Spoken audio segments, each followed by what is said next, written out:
Mereka tidak lemah, mereka hanya diam.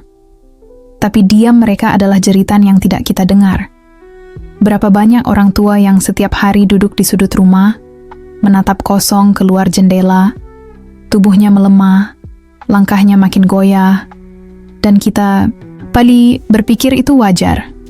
Kita menyebutnya penuaan, kita menyebutnya takdir. Tapi bagaimana jika itu bukan takdir? Bagaimana jika sebagian dari mereka melemah bukan karena usia, tapi karena apa yang mereka makan setiap hari? Bukan karena umur, tapi karena kebiasaan yang terus dibiarkan.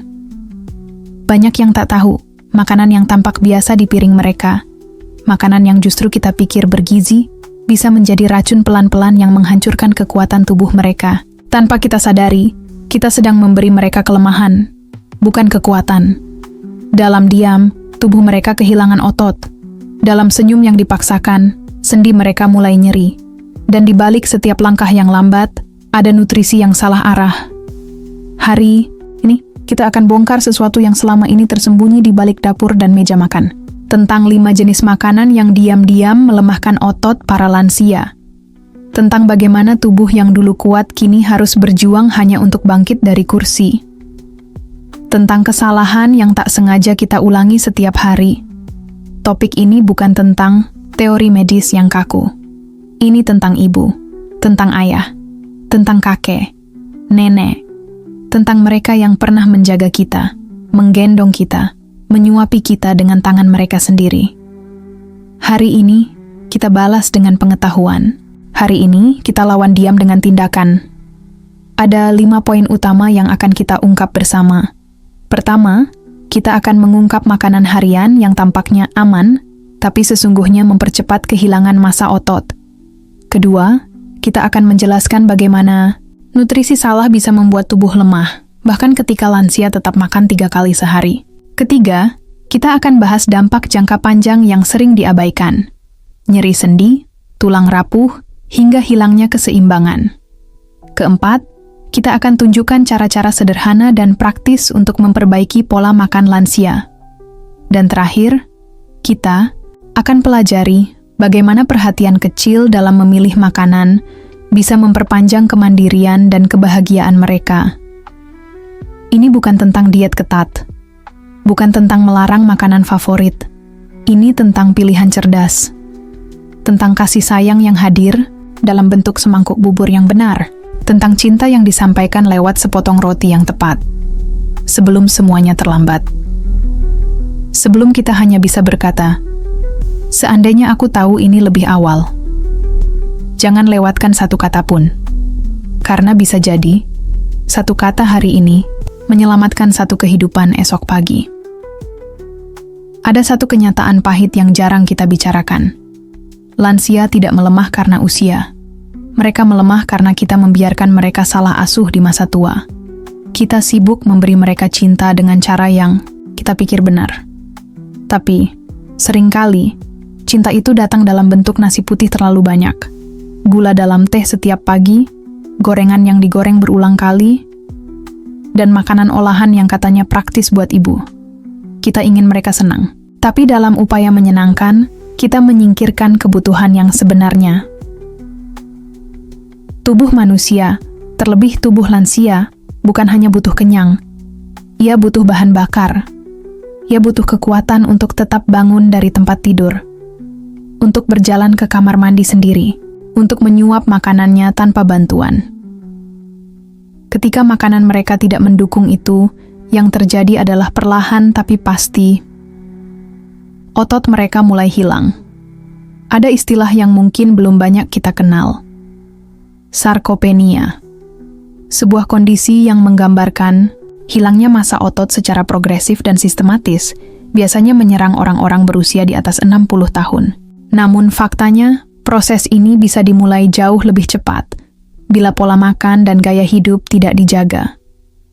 Menurut Organisasi Kesehatan Dunia, penurunan massa otot yang tidak dicegah menjadi penyebab utama jatuhnya lansia di rumah, cedera berat, bahkan kematian yang sebetulnya bisa dicegah. Di Indonesia, kasus lansia yang mengalami keropos tulang dan kehilangan kekuatan fisik meningkat setiap tahun. Tapi ironisnya, masih sedikit keluarga yang sadar bahwa makanan adalah penyebab sekaligus penyelamatnya. Inilah kenapa video ini penting. Bukan hanya sekadar informasi, tapi peringatan. Kita hidup dalam budaya yang sangat menghormati orang tua secara simbolis. Kita mencium tangan mereka, kita membungkuk ketika berbicara, kita ucapkan kata-kata manis di depan banyak orang. Tapi, bagaimana dengan dapur kita? Apakah makanan yang kita sajikan untuk mereka benar-benar bentuk hormat atau justru bentuk kelalaian? Banyak anak yang sayang pada orang tuanya, tapi tidak semua tahu bagaimana caranya menunjukkan kasih sayang dengan bijak. Dan disinilah letak misi besar video ini. Kita ingin mengajak masyarakat menyadari bahwa memperhatikan makanan lansia bukan hanya tentang menu sehat, tapi tentang martabat mereka, tentang mempertahankan kualitas hidup mereka, agar mereka bisa tetap berdiri, tetap berjalan, dan tetap merasa berguna. Bukan hanya dihormati sebagai simbol, tapi diizinkan tetap hidup dengan penuh harga diri. Mari kita bayangkan ini. Seorang ibu yang dulu menggendong kita sambil berjalan dari pasar, kini tidak bisa berdiri tanpa dibantu, bukan karena usia, tapi karena otot di pahanya melemah, karena protein dalam tubuhnya terus menurun. Karena selama bertahun-tahun dia hanya makan nasi dan sayur bening, tanpa tambahan gizi penunjang. Bahkan ketika sakit, ia tetap menolak makanan yang tidak familiar. Ia tetap ingin makan seperti biasa, dan kita pun tidak tega menolaknya. Tapi justru karena kita sayang, kita harus belajar berkata tidak pada kebiasaan yang menyakiti. Kita harus berani mengganti menu nostalgia dengan pilihan masa depan. Karena nostalgia tak akan menyelamatkan mereka dari keropos otot dan tubuh yang makin lemah. Inilah tujuan utama dari video ini. 1. Untuk membuka mata bahwa makanan bisa menjadi musuh dalam selimut bagi orang tua kita. 2. Untuk mengungkap 5 makanan yang diam-diam menjadi penyebab utama tubuh mereka makin lemah. 3. Untuk menawarkan cara nyata dan sederhana agar kita bisa membantu mereka kembali kuat. Bukan lewat obat-obatan, tapi lewat perhatian. Dan 4, untuk menyampaikan bahwa kasih sayang yang paling jujur kadang datang dalam bentuk keputusan sulit. Mengganti makanan yang mereka suka dengan makanan yang mereka butuhkan. Setiap sendok yang mereka makan adalah keputusan besar. Dan keputusan itu seringkali ada di tangan kita. Karena itulah, Anda yang menonton video ini punya peran yang lebih besar dari yang Anda bayangkan. Anda bisa menjadi alasan kenapa seorang nenek bisa kembali jalan pagi dengan cucunya. Anda bisa menjadi sebab kenapa seorang kakek tidak harus lagi memakai tongkat setiap kali ke kamar mandi. Anda bisa mengubah nasib mereka hanya dengan memperbaiki apa yang ada di piring mereka. Tidak perlu jadi ahli gizi, tidak perlu jadi dokter. Yang dibutuhkan hanya satu hal, kepedulian. Video ini bukan tentang menciptakan perubahan besar, tapi tentang memulai langkah kecil yang benar. Karena kita tahu, langkah kecil yang terus dijalankan bisa membawa seseorang dari tempat tidur kembali ke halaman rumah. Dari kursi roda kembali ke meja makan.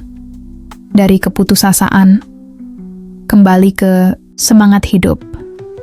Jadi sekarang, mari kita buka mata, buka hati, dan bersiap untuk mengenali kelima makanan yang diam-diam mencuri kekuatan tubuh orang-orang yang kita cintai.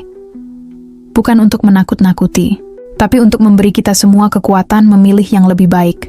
Untuk mereka, untuk kita, dan untuk masa depan yang lebih bermartabat. Langkah pertama, sadari bahwa kelemahan bukan takdir. Itu bisa dicegah, dimulai dari isi piring.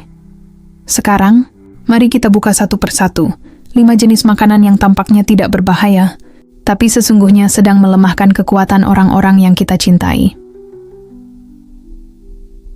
Pertama, nasi putih dalam porsi berlebihan. Nasi memang sudah menjadi bagian dari identitas kita. Kita tumbuh dengan nasi. Kita merasa belum makan kalau belum makan nasi. Dan lansia pun sering merasa kenyang hanya dengan sepiring nasi. Tapi inilah kenyataan pahitnya. Nasi putih dalam porsi besar yang dikonsumsi setiap hari bisa menyebabkan lonjakan gula darah yang berulang.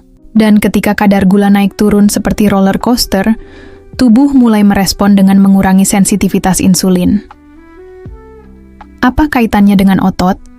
Saat insulin terganggu, tubuh kehilangan kemampuannya untuk menyimpan dan membangun massa otot secara efisien. Gula darah tinggi juga mempercepat peradangan. Dan peradangan kronis adalah musuh utama bagi kekuatan otot. Ini bukan tentang diabetes saja.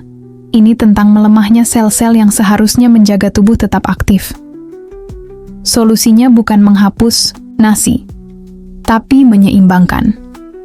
Ganti sebagian porsi nasi dengan sumber serat tinggi, seperti nasi merah, ubi, atau jagung rebus.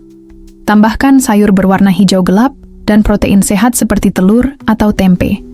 Itu bukan diet ekstrem, itu adalah kasih sayang yang rasional. Kedua, gula tambahan yang disembunyikan dalam makanan. Manis mungkin kita berpikir, biarlah ibu makan kue favoritnya, itu kan cuma camilan sore. Tapi mari kita periksa ulang. Kue basah, biskuit, minuman, kemasan, bahkan jus dalam botol. Semuanya penuh dengan gula tambahan yang seringkali tak terasa karena dibalut rasa buah atau krim. Gula tambahan ini tidak hanya membuat berat badan naik, tapi juga menyabotase otot lansia dari dalam. Gula yang tinggi dalam darah akan mempercepat terjadinya glikasi, proses ketika molekul gula menempel di protein otot dan mengganggu fungsinya. Ini membuat jaringan otot menjadi kaku, lemah, dan cepat rusak. Dan lebih parah lagi, otot yang lemah membuat lansia semakin malas bergerak. Lingkaran ini terus berulang, dan kita tak sadar sedang kehilangan mereka pelan-pelan. Solusi sederhana. Pilih buah segar, bukan yang sudah diawetkan atau dijadikan jus dalam kemasan. Ganti camilan manis dengan kacang rebus, ubi panggang, atau smoothies buatan rumah tanpa gula. Dan yang paling penting, berani berkata, cukup, walau mereka bilang, cuman sedikit. Ketiga, gorengan dan makanan berminyak ini yang paling sulit untuk dibicarakan. Karena gorengan sudah seperti sahabat bagi lidah Indonesia, tapi sahabat ini bisa menjadi pengkhianat ketika masuk ke tubuh yang sudah menua. Gorengan yang digoreng berulang kali dengan minyak yang sudah kehitaman, menyimpan radikal bebas dalam jumlah tinggi. Ini bukan hanya soal kolesterol, ini soal peradangan dalam tubuh yang menghancurkan jaringan otot perlahan. Bahkan beberapa studi menunjukkan bahwa makanan tinggi lemak jenuh bisa mengganggu jalur pembentukan otot. Jadi walau lansia makan protein, kalau bersamaan dengan lemak jenuh dari gorengan, hasilnya tidak maksimal. Apa solusinya? Tidak perlu menghapus gorengan sepenuhnya, tapi batasi. Goreng dengan minyak yang tidak digunakan berulang kali. Gunakan alternatif seperti memanggang, mengukus, atau membuat keripik dengan air fryer. Dan yang paling penting, beri pemahaman. Ajak mereka mengerti bahwa tubuh mereka butuh makanan yang tidak sekadar enak, tapi menyembuhkan. Keempat, daging olahan dan makanan. Kalengan sosis, kornet, daging asap, mie instan, dan semua makanan cepat. Saji yang tampak praktis, sesungguhnya menyimpan bahaya tersembunyi bagi tubuh lansia. Kandungan natrium dan pengawetnya sangat tinggi, dan seringkali membuat tubuh menahan cairan berlebih. Tapi bukan hanya itu. Daging olahan sering kehilangan kandungan proteinnya yang murni, digantikan dengan lemak trans, pewarna, dan bahan kimia tambahan yang sulit diproses oleh tubuh lansia. Ketika tubuh lebih sibuk membersihkan racun daripada membangun otot, maka kekuatan tubuh makin menurun. Apalagi jika makanan olahan ini dikonsumsi sebagai pengganti lauk sehari-hari. Solusi? Perbanyak sumber protein alami seperti tahu, tempe, ikan, dan telur. Jika ingin praktis, siapkan dalam bentuk pepes, kukus, atau tumis ringan yang bisa disimpan beberapa hari. Ingat, kenyamanan kita jangan mengorbankan kekuatan mereka. Kelima, makanan rendah protein dan rendah gizi. Banyak lansia yang terlihat makan 3 kali sehari. Tapi jika kita lihat lebih dekat, menu mereka sangat minim protein. Bubur polos, sayur bening, kerupuk, nasi dengan sedikit sambal. Tanpa protein yang cukup, tubuh tidak punya bahan baku untuk membentuk atau mempertahankan otot. Dan ini bukan hanya tentang jumlah protein, tapi juga kualitasnya. Protein hewani dan nabati harus seimbang, dan harus dikonsumsi setiap hari, bukan hanya saat ada lauk. Bahkan jika tubuh mereka sudah mulai kehilangan gigi, bukan berarti mereka tak bisa diberi protein. Kita bisa memodifikasi. Buat telur orak-arik yang lembut. Olah ikan menjadi sup yang mudah dikunyah. Tambahkan kacang-kacangan yang dihaluskan ke dalam bubur. Solusinya bukan menyesuaikan mereka pada makanan, tapi menyesuaikan makanan agar tubuh mereka tetap kuat. Langkah kedua, hadir.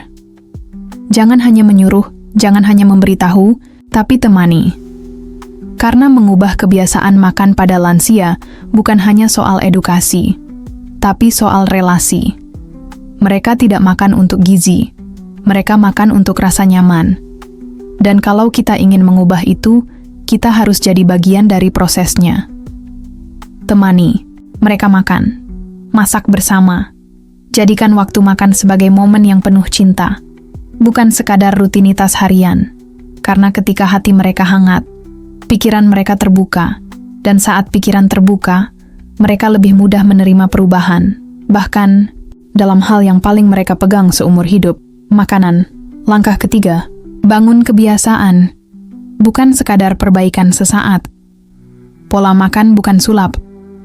Sekali makan sehat tidak akan langsung membuat otot tumbuh, tapi makan sehat yang konsisten akan menyelamatkan mereka dari masa tua yang menyakitkan.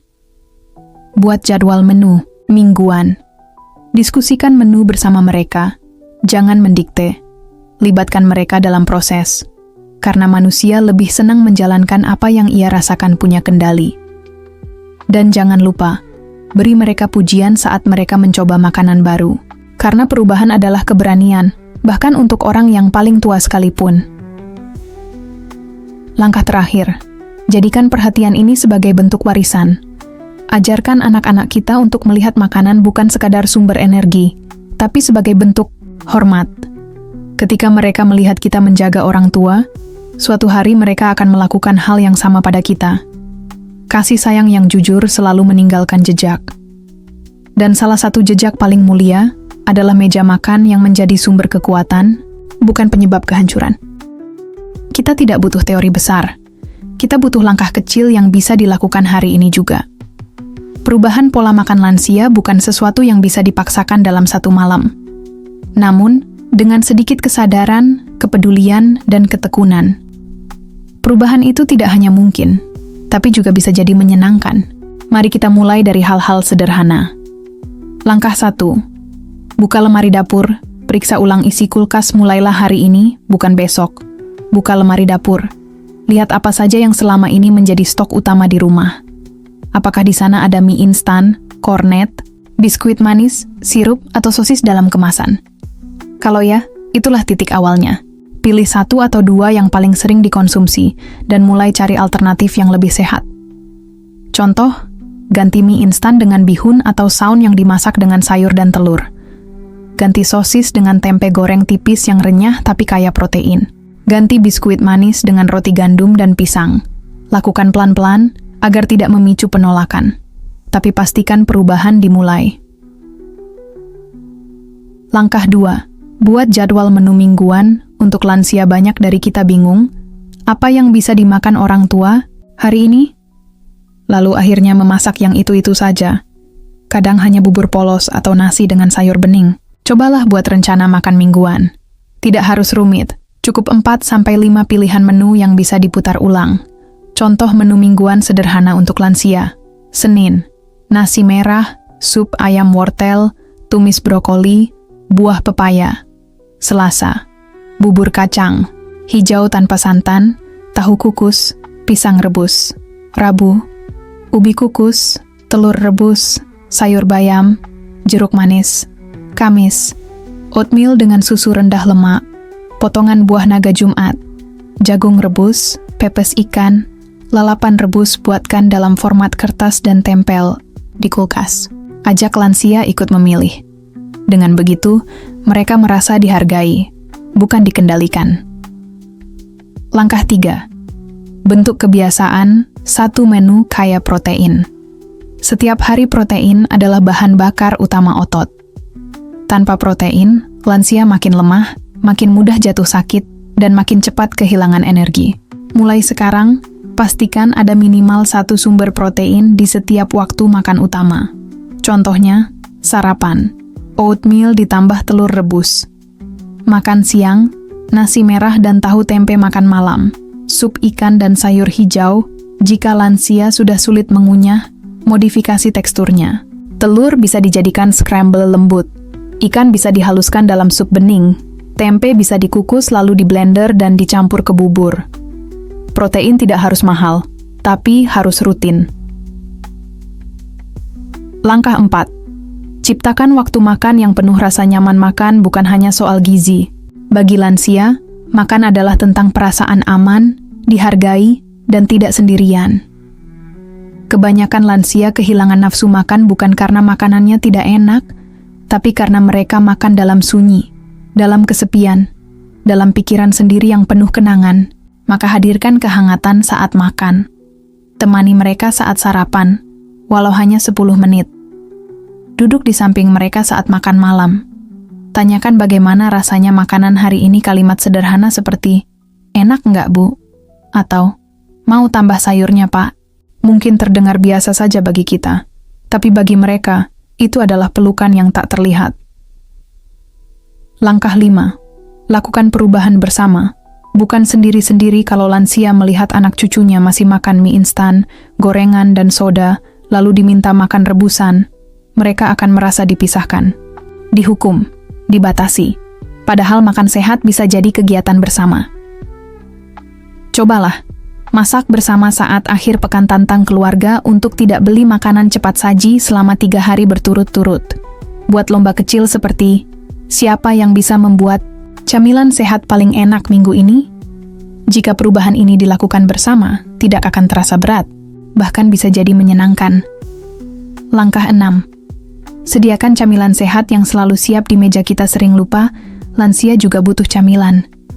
Tapi bukan biskuit manis, keripik asin, atau makanan ringan penuh pengawet. Berikut beberapa camilan sehat yang bisa disiapkan. Potongan buah segar dalam kotak kecil di kulkas. Kacang rebus atau panggang tanpa garam, ubi ungu kukus atau talas smoothie. Pisang dan susu rendah lemak. Agar-agar rumput laut dengan madu. Letakkan camilan ini di tempat yang mudah dijangkau, di meja atau lemari kecil di kamar. Buat mereka merasa punya pilihan tanpa harus mengonsumsi yang merusak.